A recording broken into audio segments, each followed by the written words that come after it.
Evening, everyone. So, yes, I thought we would talk as the Conservative conference begins tomorrow, and there's only one thing for the Conservatives to discuss at the Conservative conference from tomorrow, and that is who of the four people that are in the Tory leadership contest should take over from Rishi Sunak. However, as there has been a little bit of breaking news, political related, we may as well just go. I'll just go over a couple of comments on this.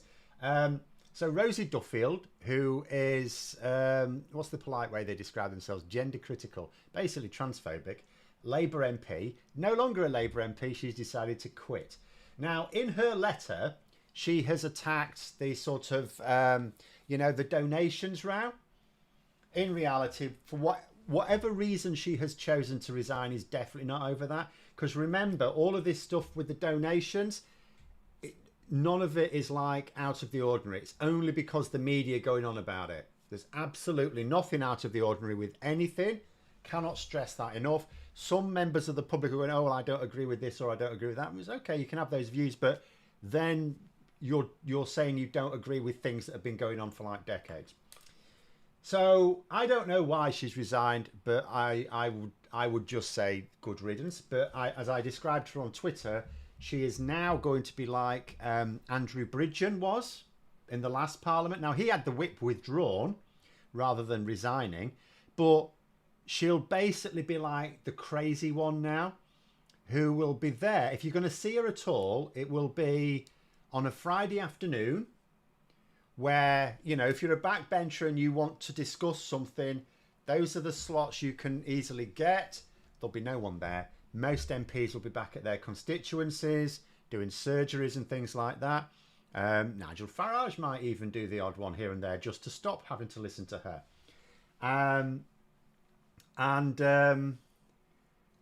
So that's what she'll be doing. She'll be there for Friday afternoon, banging on about something to an empty chamber, with the only person having to listen to it being one of the deputy speakers who has to preside over it. Someone actually did say, will Labour perhaps try to be more positive with Duffield gone? And in all honesty, there was that little period, when was it? 2023, last year. Seems like a long time ago that, wasn't it? It was just last year. Where Streeting and Keir Starmer tried to sort of smooth things over with her, and I don't really know why they bothered. I don't think she was informing their policy, in all honesty. So I don't think she was informing policy. But, and I don't like to just say bye, don't let the door hit your ass on the way out to like all of these MPs I disapprove of, because there's plenty of MPs in my own party I disapprove of, but but some of them are just so toxic like her that you just can't help feeling just go. Oh, you've gone. Well done. Good. But Martin just said there, as long as she doesn't try to join the Lib Dems, I think she's more likely to try and join Reform UK, if I'm honest. But anyway, never mind that. I mean, at the end of the day, Labour have been in power for not quite 3 months. They've already lost 8 MPs, haven't they? So that's a hell of a start. It's 8, isn't it? 7 lost the whip, and one of them has resigned. It's absolutely hilarious. But Conservative conference tomorrow, and like I said, there's absolutely no nothing for them to discuss, is there, apart from the leadership contest? Like, if you think about what sort of things you'd normally have in a conference, so you might be unveiling new policies. They can't do that. Because they don't have a leader to decide what those policies should be. So what else do you do? Well, you could laud your achievements. You could celebrate your achievements. They don't have any. Not only have they just lost their most crushing defeat in their... Remember, the Conservative Party is it's ancient. It's older than a lot of countries. And they've never been beaten this badly. They've sometimes been beaten badly, never this badly. And so even if there were some things that they could claim they'd achieved in government, it would come across as really out of touch if they tried to celebrate those. But they don't really have a lot, do they? And yet, and so yeah, so all they can do is test out these 4 leadership contenders left. And here's where the interesting thing is. It says, Matthew's saying, wasn't this the same as the 2010 Labour conference where they announced Brown's successor? But yeah, but I can't remember back then. But as you say, they were doing that then, so that they could then move forwards. Whereas at this conference, they're not even doing that. In fact, nothing's happening at this conference in terms of decisions being made. So there's 4 leadership contestants go into the conference. 4 come out. There's no voting at the conference, which is probably a good thing. But there's no voting for it. In fact, it's quite funny. I was reading a report that I've forgotten his name now. The Tory party chair, Fuller or something. I can't remember. Sorry, I don't know. And he was saying, oh, you know, they used to like debate motions, like members would debate motions, like happens in Labour conferences. And then they slowly started to get rid of it. And he said, oh, he doesn't think that's right, so he's brought it back. And I was reading that and I was thinking to myself, yeah, I'll tell you why you're bringing it back, mate. You're bringing it back because you've got nothing on your schedule. Imagine trying to plan the Conservative Party conference this year. And it's like, I mean, they've got Liz Truss speaking. That's how bad it is. She's going to be speaking again. You've got the 4 leadership contenders who are all going to be given... they're not just going to deliver a speech. There's apparently going to be like Q&As and stuff with party members. That'll be interesting. Beyond that, there's not a lot. You know, as I say, you can't announce, you can't discuss policies. There's no point in you talking about... you know, what you've achieved, because you can't really claim to have achieved very much if you just lost the election as badly as you did. You can't talk about your future direction because you don't know what it is. So that's why I think they're bringing back now more member-led discussions and debates just to fill a gap, because they need to use this to raise some money. They're not going to raise that much money, I don't think, but there we go. But it is worth noting, whoever they pick to be leader. I mean, I was reading an article in The Guardian where you never know how widely this is viewed, but there was a suggestion from some Tories at least that they probably won't make it till the next election. Well, I've said this myself for a while. I'm not 100% certain. I can see the Tories just deciding that having replacing their leader too regularly is very bad. I can appreciate that. But I can absolutely see whoever is picked to replace Sunak being replaced themselves before the next general election. Gert's saying, please disable ads. So, do you know, I keep trying to mess with the settings. I'm going to have to try and mess again. I'm sorry. I really hate that they're on when it's live, but I can't quite find the settings. Sorry. I can't get the settings that just go, stop putting them out when they're live. I will try and have another mess about it. Maybe, but they changed something some time ago. Sorry. Well, Craig's there saying, future directions set course for the farthest reaches of the far right to idiocy and beyond. That is the problem, though, isn't it? Even some like Theresa May's been talking about this, and a few... Theresa May's probably not the best person to talk about it, because she didn't exactly... She can't exactly prove that she's a strategic genius herself after she lost her majority in the 2017 general election. But there's been plenty of other Conservatives saying the problem is that they are tacking to the right. Now, just before I go over why I think none of these leadership contenders will last till the next general election, let's just look at that point first of all. So in terms of focusing too much on Reform UK, now I've sort of said this before, but think about this. So the Conservatives in 2019, they won 365 seats. Now they then did win Hartlepool as well. So you could actually say at one point or another, the Conservatives in the last Parliament had an MP for 366 different constituencies. They've now been beaten down to, what is it? Is it 121? Something like that.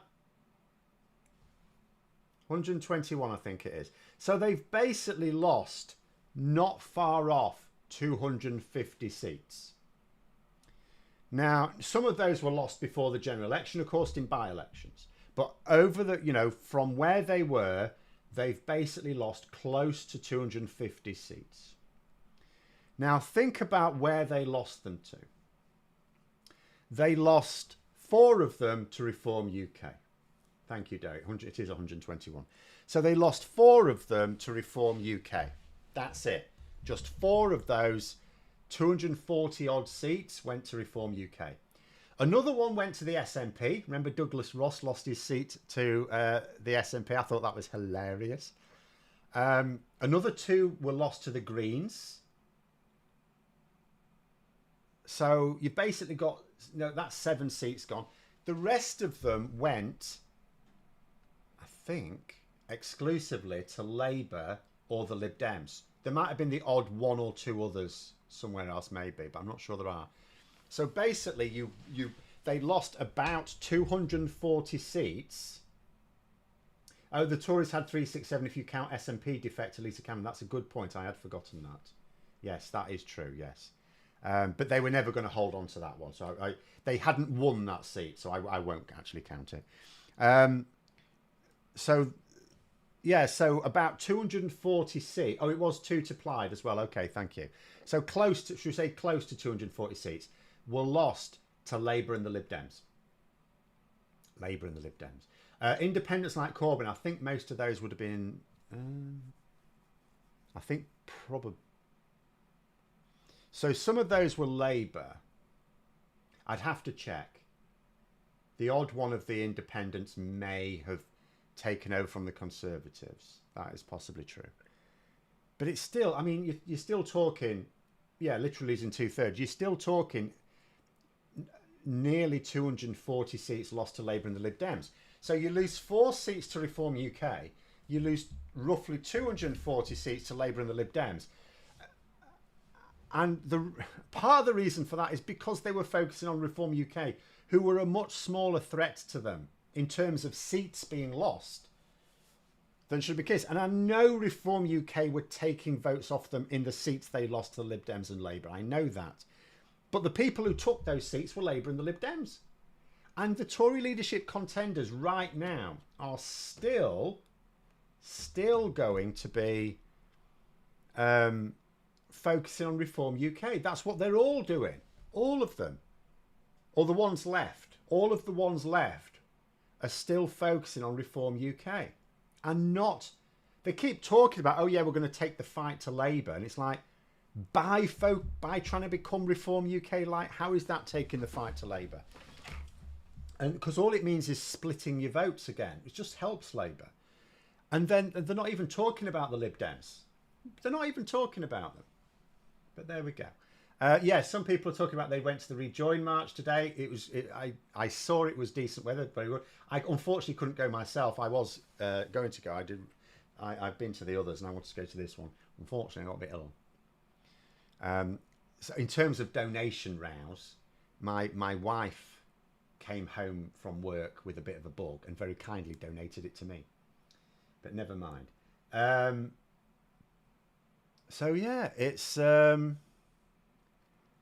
It's absolute madness. But let's also go through the individual contenders. So I'm not just saying that they're going to lose or that they're probably going to be replaced before the next election on the basis of the fact that they're all getting it wrong in terms of where their priority should be. Because that's possible.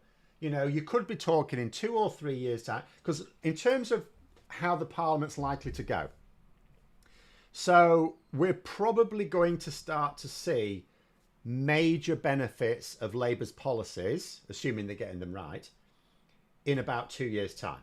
I'm not saying it's all going to be doom and gloom for 2 years and then suddenly it'll be fine. But in terms of when people will start to feel, when you'll be able to point out to people, right, this is now working and people will believe it, you're talking probably about 2 years. So in about 3 years' time, I think I've turned on the switch for more ads. I honestly didn't. I tried to turn it down. It's really annoying. But there's nothing I can do about it midstream, I'm afraid. I'm just going to have a look at the settings again after it. But so where was I now? Forgotten. Sorry. But let's go through where these... 3 years' time. So Labour are now having much more triumphant conferences, right? They're now starting to say how many homes have been built, how much social housing has been built as well, specifically the NHS waiting list, how much they've come down, if they get everything right, GP appointments, nursery places, things like that, although that could be quite tricky. Will Starmer last the whole parliament because he'd been replaced in 2027? Not a chance. No, he would have to, assuming that what they're doing... Remember, at the moment, all this negative publicity is confected in the media, and it's all... because all of it is normal. It's purely convected because the Conservatives do not want to have to report on what's really going on. There's lots of things for that. But anyway, the 2027, what will actually, or 2020, 2027, what will actually be happening is that is when it should be obvious to a lot more people about all the things. We should start to see, hopefully, some better progress in terms of trade as well. But let's look at each of the individual candidates, because I've just noted for each one what is probably their biggest weaknesses, or weakness, ideally. So Robert Jenrick, at the moment, considered the front runner, but I mean, he may not even be in the final two, but at the moment, considered the front runner. The Richard Desmond scandal, the property developer, where Robert Jenrick used his ministerial powers to help him dodge about £45 million worth of tax. That, I mean, it's already been reported on some time ago, but often the Tory media don't make a meal out of things like this, and he was just a junior minister. Whereas all of a sudden, if he becomes leader of the Tory party and prospective prime minister, there'll be a lot more scrutiny of things like that. There will be a lot more scrutiny of things like that. The other thing with Jenrick as well is that even Tories aren't quite sure where he stands, which is not necessarily a terrible thing, but it's going to make it like people aren't really sure if Robert Jenrick has become a convert to the far right or if he's just stringing them along. So that could cause problems. It'll particularly cause problems if he doesn't even have a definite view in mind himself. But I think the Desmond scandal is a huge problem for him. It's a huge area of weakness. Then you've got James Cleverly. So first of all, he was a very senior member of both Truss and Sunak's government, like right at the top. So he's got that association with failure. And although James Cleverly says, I know how to deliver, it's like, well, what have you delivered, mate? Nothing. The other thing is, just recently, people may have seen the Mirror today, that it's been revealed he tried to bribe. We already know about the bribes to get people to voluntarily go to Rwanda so they could say they sent people. Well, they sent a few people paying them a few £1,000s. Well, apparently there's talk here of paying £150,000 each.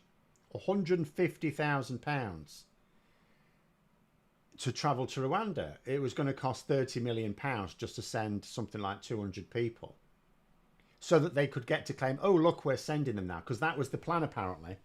It may be that was the fact that it failed, because they were trying to do this in March. Maybe the fact that they couldn't get people to take it was another reason why they called the election early, because maybe that was their plan to get people to Rwanda over summer, and it fell over. So James Cleverly, I mean, things like that are going to be a problem for him. Kemi Badenoch, I saw a really brilliant quote from a Tory about her, and it was, could start a fight in an empty room. Now, I've said this a lot. She is excessively combative. I keep pointing out, like, hang on a minute. Haven't had any ads for a while. Used to get unskippable ads at the beginning of my streams. They're not supposed to be any unskippable ads on my channel at all. Right, I shall have to look at that. I might have to contact someone because that's not... I explicitly ban unskippable ads on my channel because they are particularly... Actually dodged the scandal with Desmond. I thought he got caught immediately, was forced to rescind the offer and paid back Desmond's bribe stroke donation. No. Well, not as far as I know anyway. Sorry, I seem to be getting a bit of buffering at my end. Hopefully it's not real. No, I don't think any donation was paid back. So, and it was only a small donation as well. There was nothing done. The donation was to the party, not Genric. But anyway, but no, Kemi Badenoch, I keep saying, like, she literally picked a fight with the Speaker of the House of Commons. Even people like Sunak and Johnson, who have very thin skin, even they, when they were called up by the Speaker on something, or pulled up rather, they would apologise. They'd still ignore him, don't get me wrong. They would still carry on with their behaviour. And they'd feign ignorance. Oh, sorry, I didn't realise I was doing anything wrong. But they wouldn't pick a fight with him. But he does. So, yeah, I love that quote. Could start a fight in an empty room. That is what she's like. And that is what she'll be like. And actually, as leader, if anything, she'll be worse than we've already seen her. Because she'll think, well, I'm in charge of the party now. She'll behave like a dictator. Now, in a way, actually, Conservatives like a bit of that, don't they? They like the iron fist. But she will pick too many fights. She's not... I don't know what the... Does anyone know? Anyone who's better at English than I am?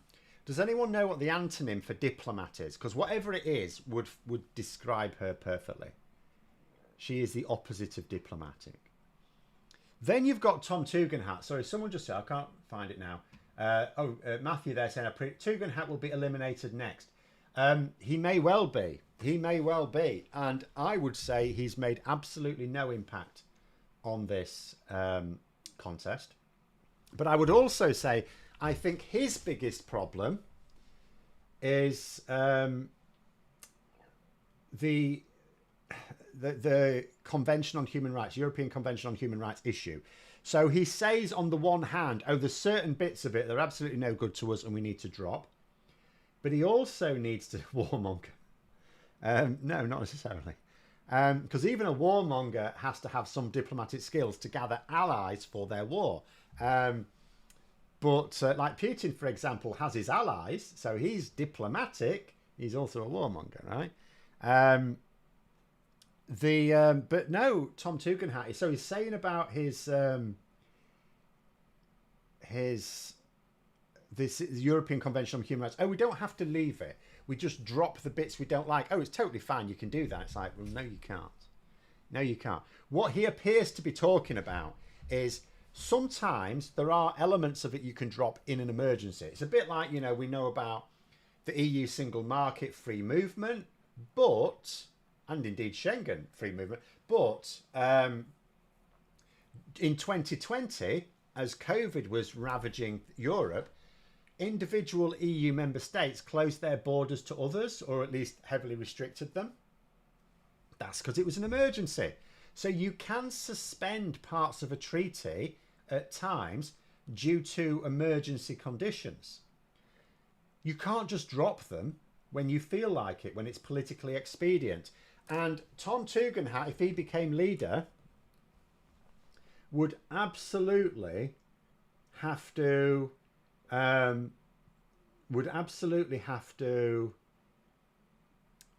answer those questions as leader, as like, okay, which things do you think we can just voluntarily drop, and where in the treaty does it say we can do that? Because he won't have an answer.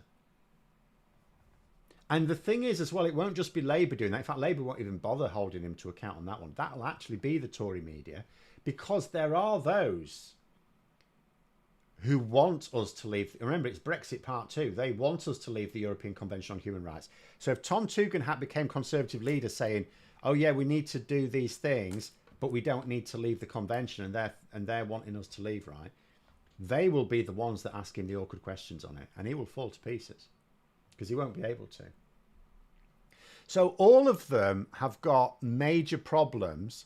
Ironically, actually, out of all of them, it may be that Robert Jenrick is the one if he can dodge the individual scandals, might actually last the longest. But he's not. I mean, he doesn't really have any qualities, does he? What qualities does he have that you could think? I mean, ultimately, like Rishi Sunak, I said was in quite a strong position when he became leader, and yet he couldn't get his party in line. I think he was too weak to do it, because he was in a very strong position. The Tories were absolutely not going to pick another leader. They knew they couldn't have a fourth leader inside basically a year, because they just Boris Johnson. I mean, he announced he was stepping down in July, but he actually stepped down in September. Liz Truss stepped down in October. The idea that Rishi Sunak could have done anything that would force him out in November is mad, right? Because then they would have had another leader within the space of half a year, actually, never mind a year. So he was in a strong position. He was in the position, right, you're stuck with me for the short term at least. And he could have actually, he could have insisted on various things. The renters reforms, he could have faced down those landlord Tory MPs, didn't do that. He could have faced them down over any number of issues, didn't. But this leader that comes in now, they're not going to replace them straight away. They'll give them a couple of years at least. But I think the Tories can see themselves being willing to get rid of them. So I don't think they're going to feel like they're in a strong position. And I just don't think Jenrick's strong enough. I'm not sure how many are. Badenoch might be, but again, she's just no good at alliance building. Cleverly's too weak. Tugendhat I don't know about. Not sure about him. But I do think he'll get himself into trouble over his European Convention on Human Rights stance. The Conservatives should go out to the public, show clips of the leaders and Starmer and ask them to put 1 to 5 who they vote for, 1 most likely to vote, 5 least to get a sense. No, because people have already done that. And what they've found is, despite Keir Starmer's slip in the last month, he's still considered more credible as Prime Minister than any of the leadership contenders. So that's the last thing they want now.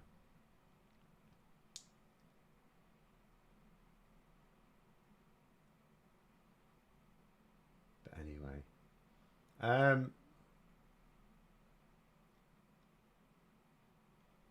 Did someone find any of these? Those, dissident, tactlessness, undiplomatic. Undiplomatic, I suppose, would be the opposite one. In a literal sense, yeah. But you know, no, honestly, Kemi Badenoch, she really is excessively combative. I think sometimes you go the other way. I think sometimes Starmer's too far the other way, and not combative enough. Even though, obviously, as we've seen with those, like, removal of the whip at the start of the Parliament is ruthless, but he's not. I don't necessarily know that he's in your face enough. Any thoughts on Gove's new job? I mean, it didn't come as a complete... I'm not saying I was predicting it, but it didn't come as a surprise either. Michael Gove has a journalism background. He's not an MP anymore. I didn't think he'd be the sort of person that would retire. So it makes sense he'd become, he'd take over somewhere. So, yeah, I can see Michael Gove fitting in at The Spectator. Absolutely. I don't think The Spectator are going to be a useful source of information for the Tories. Whoever takes over, there'll be plenty. Don't worry. I mean, here's the thing: there'll be plenty of advice. There'll be plenty of advice for the new Tory leader in The Spectator, as well as the Telegraph, as well as the Mail, as well as the Times. They would do well not to listen to any advice given to them. Well, certainly by the Telegraph or the Spectator. Oh, someone has just got out their thesaurus there. Undiplomatic, tactless, impolitic. Oh, that's quite a good one. That's quite good. Gauche, thoughtless, discourteous. I'm not sure I would describe her as discourteous as such. She just picks fight. You mean you can pick a fight courteously? I don't know that I would describe her as discourteous, but she is. She does pick fights where she doesn't need to. Gove will use his editor role to promote post-Brexit trade with South America. Wink, wink. Yeah, I'm sure. But I don't think... Well, here's the thing. I mean, I've just said whoever takes over as Tory leader would be well advised not to take any advice published in The Spectator. I don't think Labour are in any danger of doing that, and they're the ones in power at the moment. Matthew, they're saying Johnson's managed to con moderates over his apparent support for Ukraine. It was deliberate so he could replicate his hero Churchill. Well, I mean, see, for me, I mean, Johnson's behaviour, I keep trying to explain to people, you know, from Ukraine, Boris Johnson's done nothing for you. I know he seems like he has because he was Prime Minister at the time and we were providing... I mean, if you think about the three things that we needed European governments to do. So in terms of military aid, okay, yes, we provided military aid, but that was Ben Wallace, the Defence Secretary, not Boris Johnson. Yes, Boris Johnson could have blocked it, but politically he couldn't.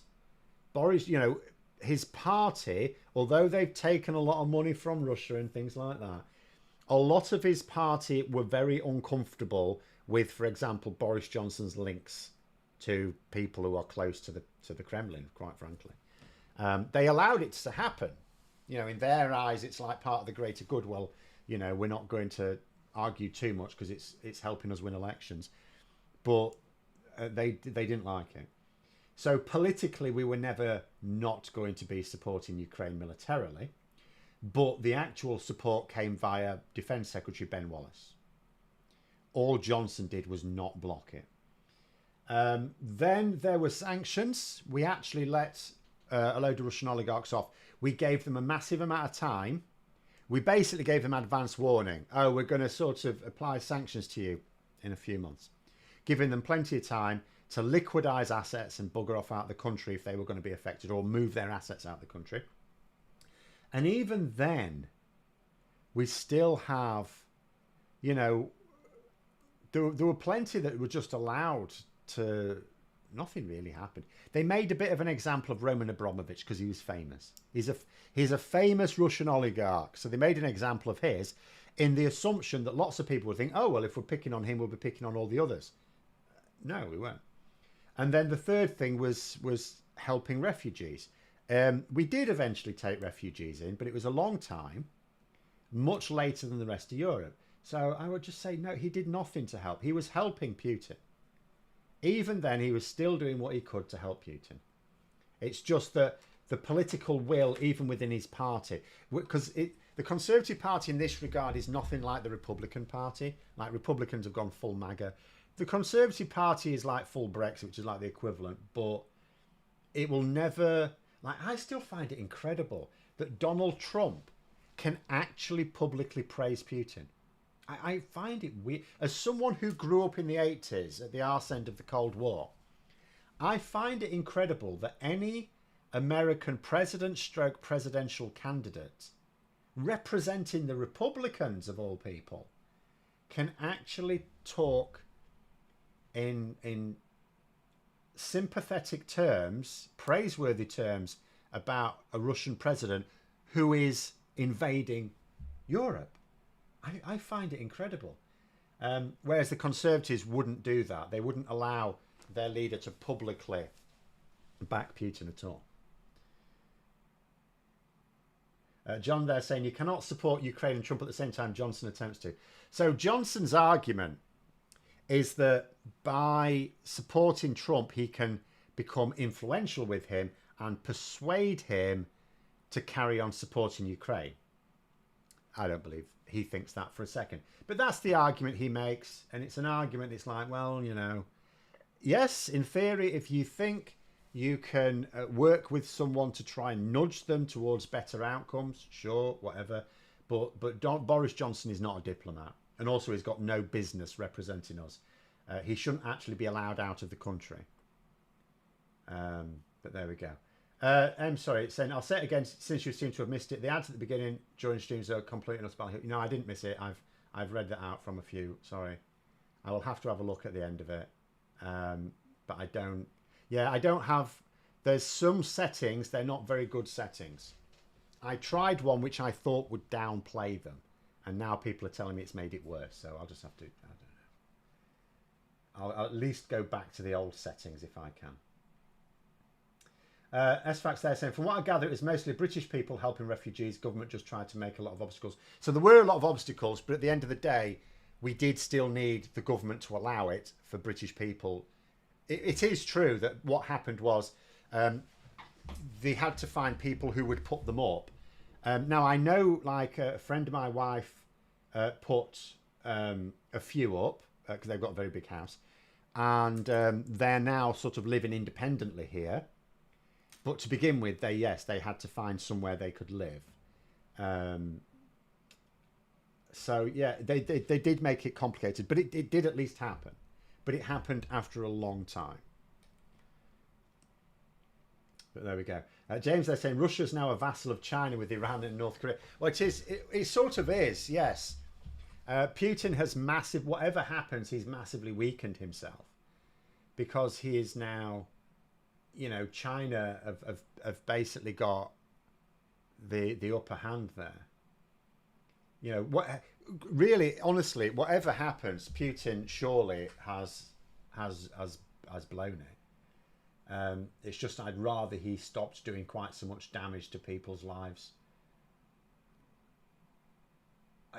I'm still confuses me that at this point or America still hasn't worked out that all of his rhetoric about nuclear weapons is just that. Like, how many red lines have we gone over where he's explicitly threatened the use of nuclear weapons and not used them?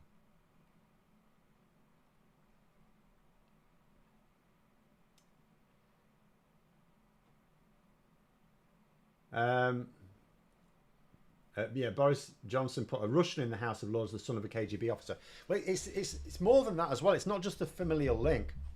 Like Evgeny Lebedev, Lord of Siberia.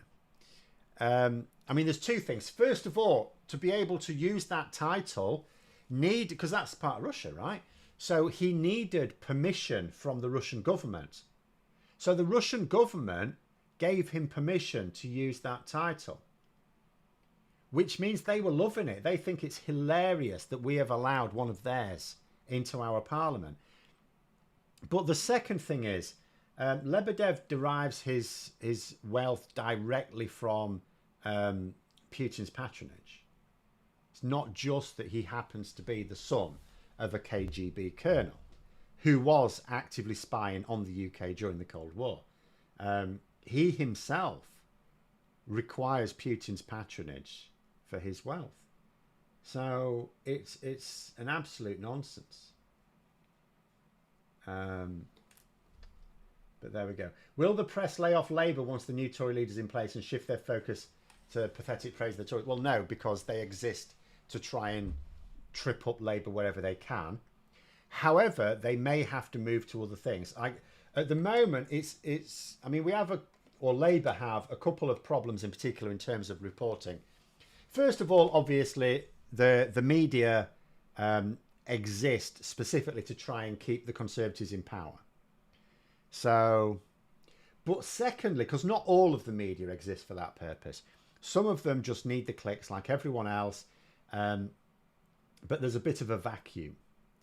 And part of that vacuum is caused by the fact that we have a new government and we know what's in the manifesto and we know what their priority on legislation is because that's announced in the King's speech. But what people want to know is the specifics of spending commitments, and we don't know that because the budget hasn't been announced. And this is how we know that what is coming at the end of next month is actually a fairly major budget, because normally what happens, because I checked, because I've only been around for one of these myself, so I had to sort of check. Normally what happens when the government have just changed is they announce a budget basically the next month, but obviously in a month you can't really do much, so you just tinker about with a few things, and then your first real budget is the year after. So this is the first time where a new government's formed, as in a new party has formed government, and we're waiting months and months for the budget. So you've got this void, which, and because Labour haven't tried to fill it themselves with a positive narrative, which they should have done, they're just leaving the media to pick on whatever. which is why we've got what we have got now. Am I aware of what Owen Jones's beef with Starmer is? Not seen a hate bone like that before. Oh, there's several like that. No, it's just cult behaviour. At the end of the day, Starmer is not part of his cult. Therefore, he is the enemy. It's really that simple. It's why they'll never win. You know, like, a cult can only really win if it's got an effective media operation. So, like Reform UK, Nigel Farage is a far more serious threat than someone like Owen Jones. Like, you just ignore Owen Jones, leave him to it, right? Nigel Farage is a much more serious threat because he has ready access to the media, to the mainstream media. But there we go.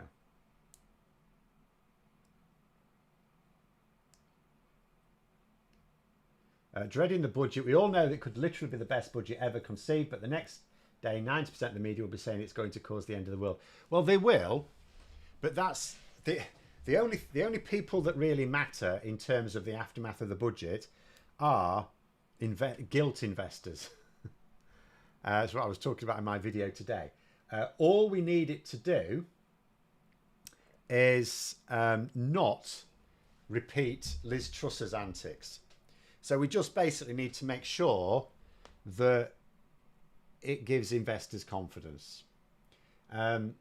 It's quite annoying that we have to rely on private investors to decide whether a budget is stable or not, but unfortunately that's the world we live in. Any chance we'll ever see Johnson face consequences for his Russian connections?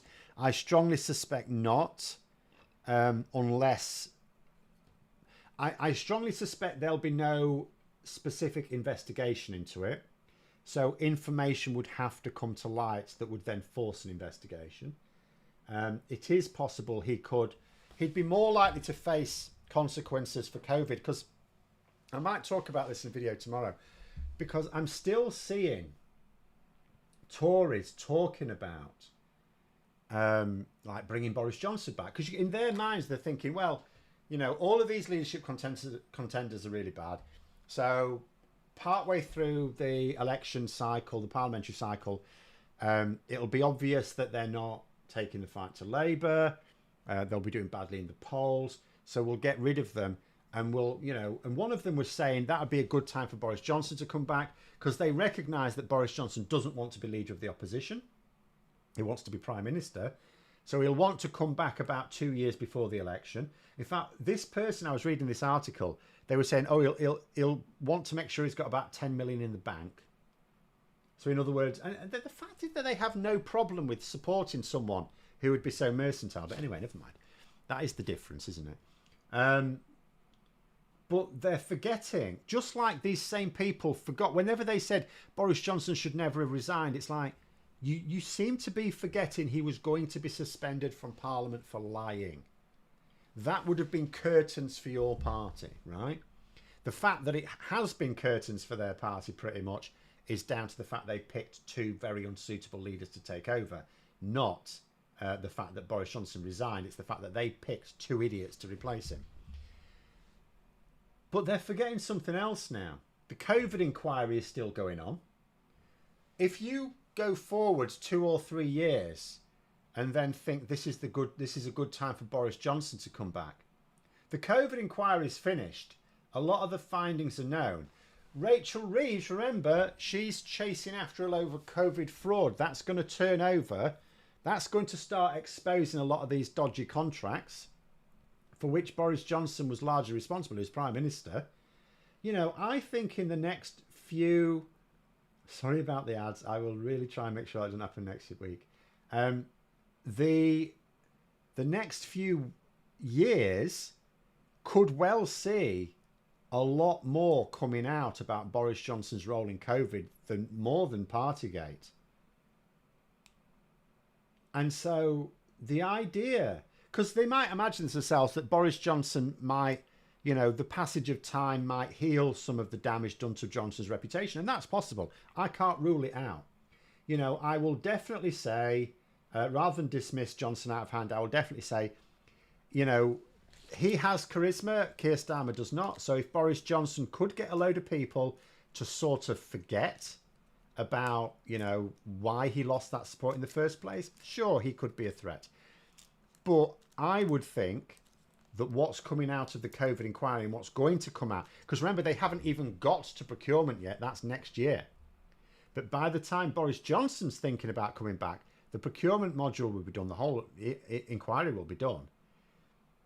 And it may well be that Boris Johnson's reputation, if it is recovering, and I don't know if it is or it isn't, is, particularly if Labour can get better at communicating, his reputation should take another massive hit.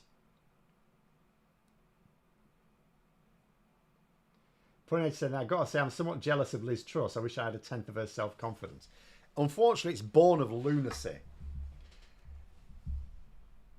You know the saying, if ignorance is bliss. That's what it's like with Liz Truss. It's like confidence is also born of ignorance. But there we go.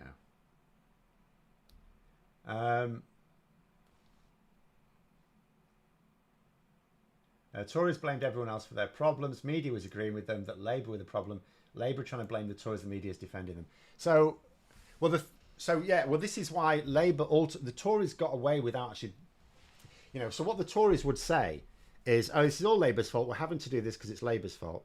But, we're putting things in place. We're building the foundations so that in a few years' time, it'll all be brilliant, right? And it never was. So Labour are now trying the same thing. And you're quite right. If they tried literally doing the same thing, it wouldn't work because they don't have the media backing them up. However, Labour are actually intending that after a couple of years, they'll be able to say, look, the green shoots are now here. You can see them yourself. And after a couple of years of... But this is why they can't just leave it for 2 years just blaming the Tories for everything. It's quite funny. There was no end. Like Laura Kunsberg recently, wasn't she? She was saying, oh, Labour can't blame the Tories forever, It's like, well, no, they can't, but they can blame them for a bit. But it is true, they can't blame them forever. They can't even blame them for the whole of this Parliament. There comes a point where they have to have delivered. But there we are.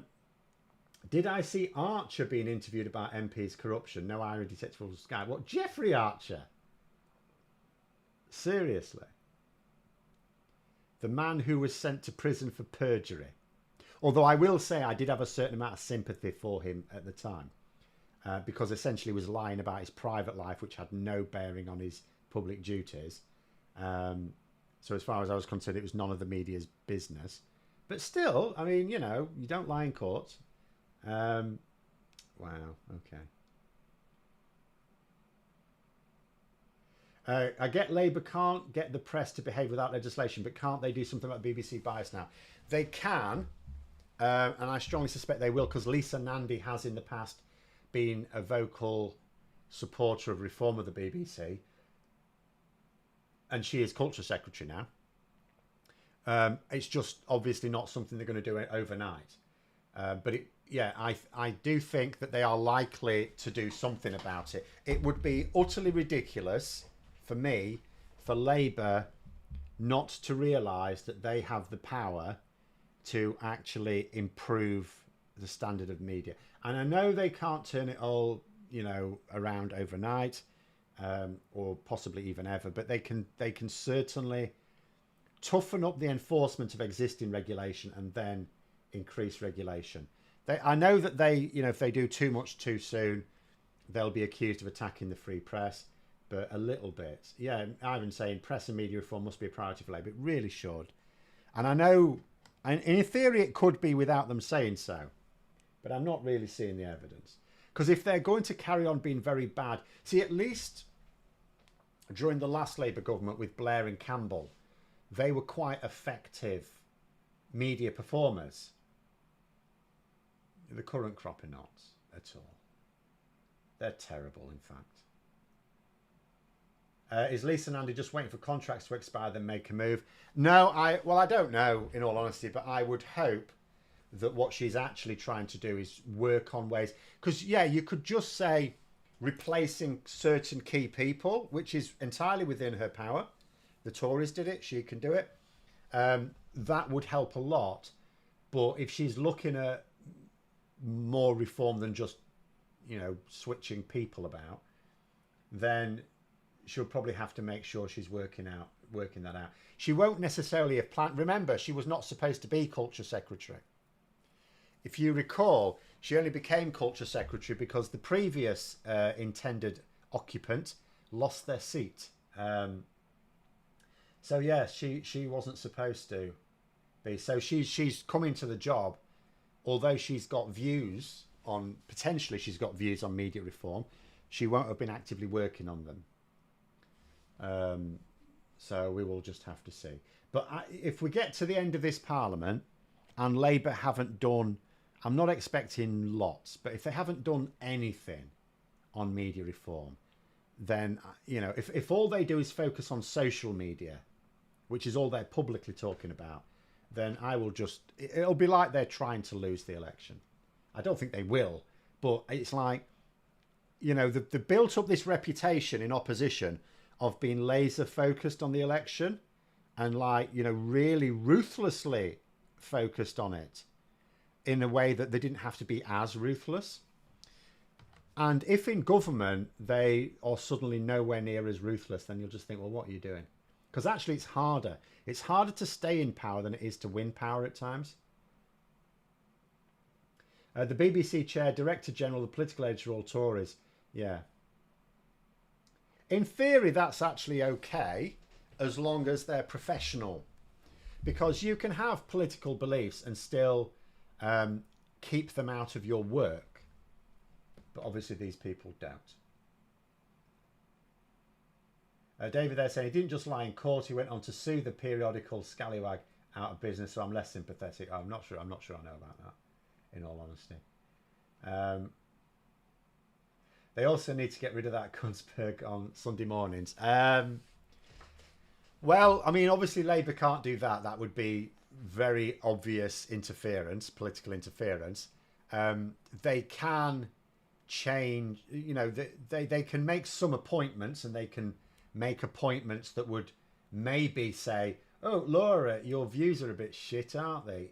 We should get someone in who's going to get better views, because her views are bad. That is why she'll happily get on people like Nigel Farage and Boris Johnson. Anything to get the clicks. That's why she's happy. Did she do it? Was it on Thursday? It's supposed to, I don't watch telly. I think on Thursday she had an interview with Boris Johnson. Obviously he's going to do interviews now because his book's coming out. His new book's coming out. Where is it?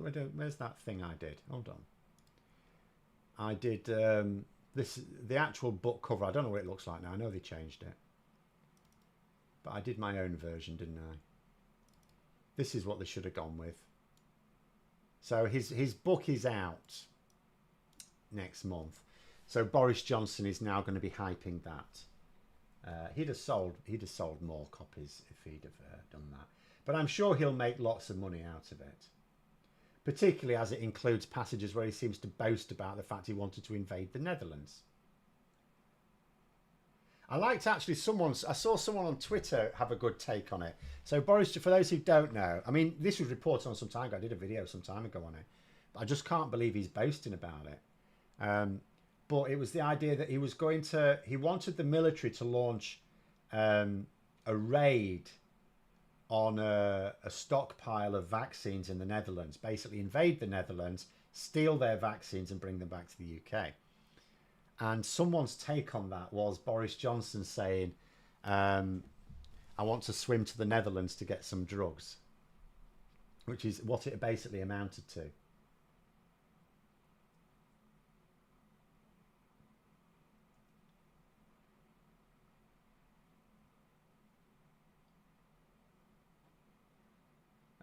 Let's have a look. Hold on.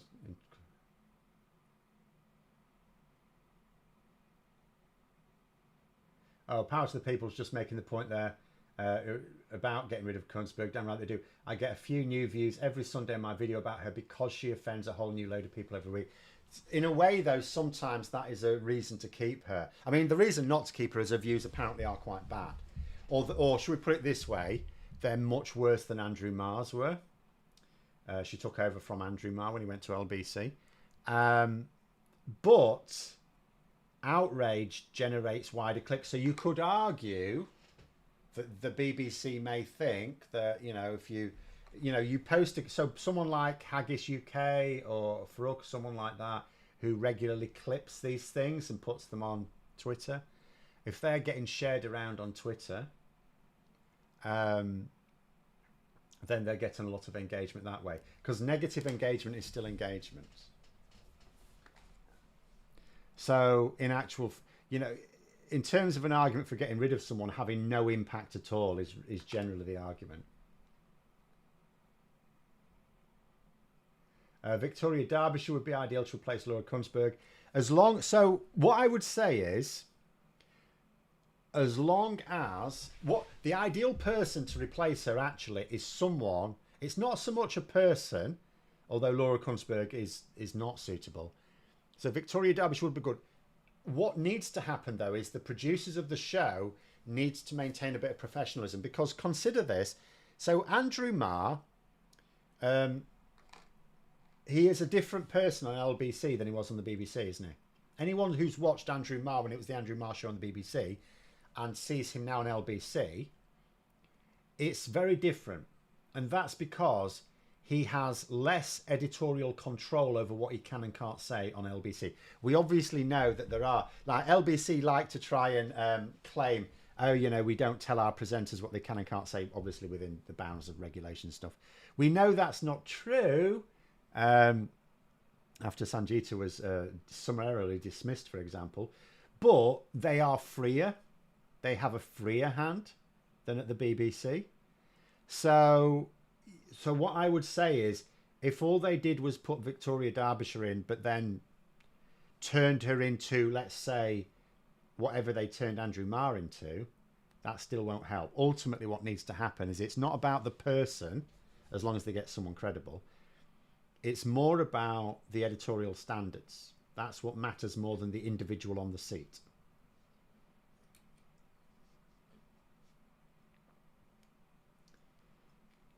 Isn't Laura just following what the producers are telling her to do? No, she likes to do it. No, she's perfectly in tune with it. But someone who replaced her, yes, that would be the argument there. So that's what you need to deal with. You need to deal with the editorial standards. Predator there. So last few minutes here. If Badenoch wins and Musk jumps on a bandwagon, could Starmer use it as an excuse for foreign interference in politics to push through some harder legislation? Possibly. I would say that if Trump wins, there will be a hell of a lot of things that Labour may have to do in terms of unintended consequences. Obviously, the fact that Starmer was very keen to meet Trump and has met Trump means that he's taking the risk of a Trump victory very seriously. But yeah, I'm not sure I want to think of it in terms of silver linings. I mean, there will be some. For example, we are going to have to work much more closely with the EU. The EU is going to want to work much more closely with us. So you could argue, just like Putin's invasion of Europe sort of broke down a few barriers that were being developed after Brexit, diplomatically at least, a Trump victory would do the same. But on balance... On balance, I don't think that's good. Ned's just suggested there Emily Maitlis. Well, it's the same thing. So Emily Maitlis, since she's left the BBC, has been scathing of, specifically, the BBC's editorial guidance, the way they work. And that is the problem. The problem is not so much the... I agree, Victoria Derbyshire, Emily Maitlis would be perfectly suitable, but so would dozens of others. The issue is... Ultimately, it's the editorial guidance, the way they approach it. That's what needs reforming. They need to be told, no, you cannot just get, you know, when you're debating something, for example, you cannot get on one economist who represents 99% of the views of economists against one economist who represents the other 1% and put them against each other, because that's ridiculous. And actually, if you're going to have an expert on to discuss something, you do not get a non-expert on to take the counter view. If you cannot get another expert for the counter view, You don't get anyone on. Because that, having the head of the World Trade Organization up against Andrea Leadsom. No. That's not how it works. The fact that Trump is even allowed to run makes me feel like I've stumbled into a Rick and Morty episode. There's so much about Donald Trump that is, as I say, someone who grew up at the back end of the Cold War is baffling to me.